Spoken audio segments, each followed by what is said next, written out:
personally po, sa dami na ng bahay na naibenta na namin, ako alam ko po kung saan. Ako nagbibigay din po ako ng mga option kung saan magandang itayo yung mga bahay. Kasi always po nilalagay ko po yung sarili ko sa shoes ng buyer.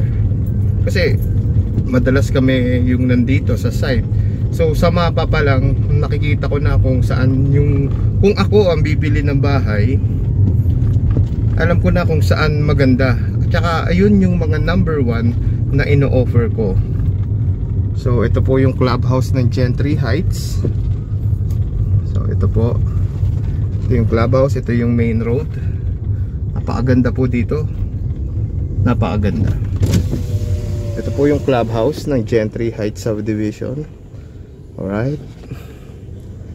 So kung may events, kasal, binyag, occasion, birthday, dito po natin yan gaganapin. May clubhouse kayo.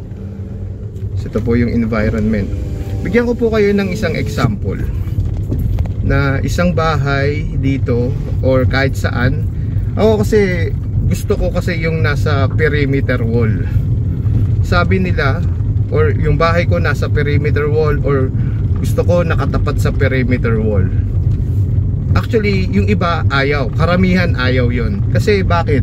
Kasi yung mga perimeter wall, yun po yung mga nasa dulo o yung mga edge ng subdivision. Pero ang kagandahan kasi niyan iba. Bigyan ko kayo ng magandang example kung bakit maganda sa mga perimeter wall. Although nasa dulo nga siya, oo dulo, pero may ibang aspect kasi, may ibang ganda siya para sa akin. Silipin natin tong isang property na nakita ko kung bakit maganda sa perimeter wall. Kasi kung ako talaga, alam ko kung saan magandang tumayo eh. Napakaraming option, maraming pagpipilian, diba? Kaya nga minsan sinasabi nila, eh lahat naman sa'yo maganda eh, kasi binibenta mo. Actually lahat maganda, pero meron tayong tinatawag na specific kung saan maganda. Bigyan ko kayo ng example. Ito, yan perimeter po yan, nasa side po yan ng subdivision. So ito, ipin natin.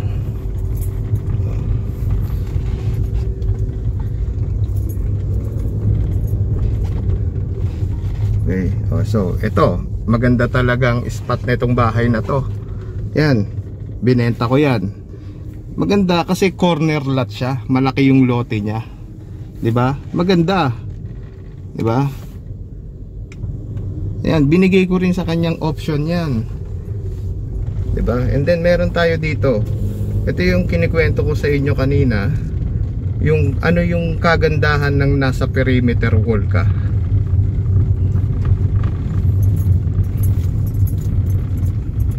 So ito perimeter wall. Oh, papansin nyo medyo pababa yung bahay, yung ito kay slope. Ayan, may ginagawa dito.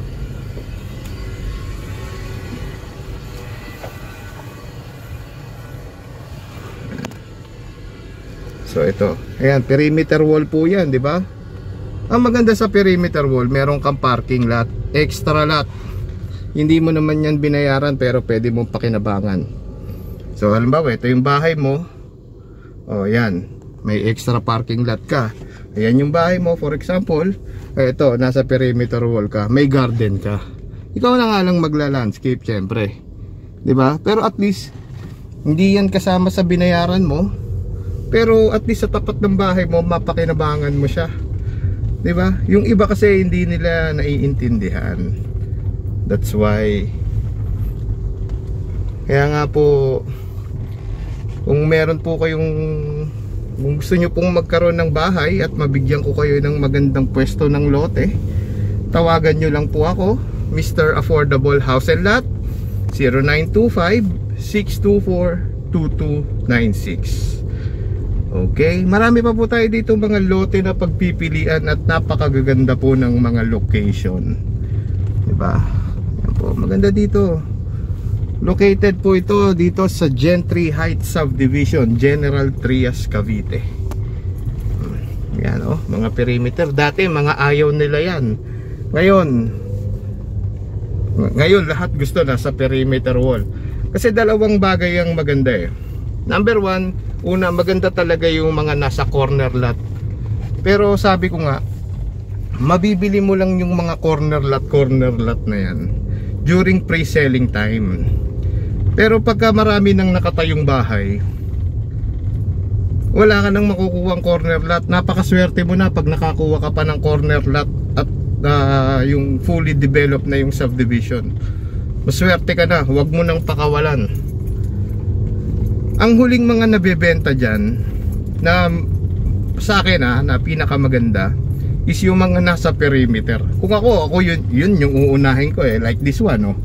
Yan yung bahay mo. Oh, ito perimeter. Ayan maganda. Kasi tapat mo perimeter. Kumbaga yan extra lote yan eh. Papagandahin mo na lang yan eh. Papalinisan mo, konting effort lang yan. 'Di ba?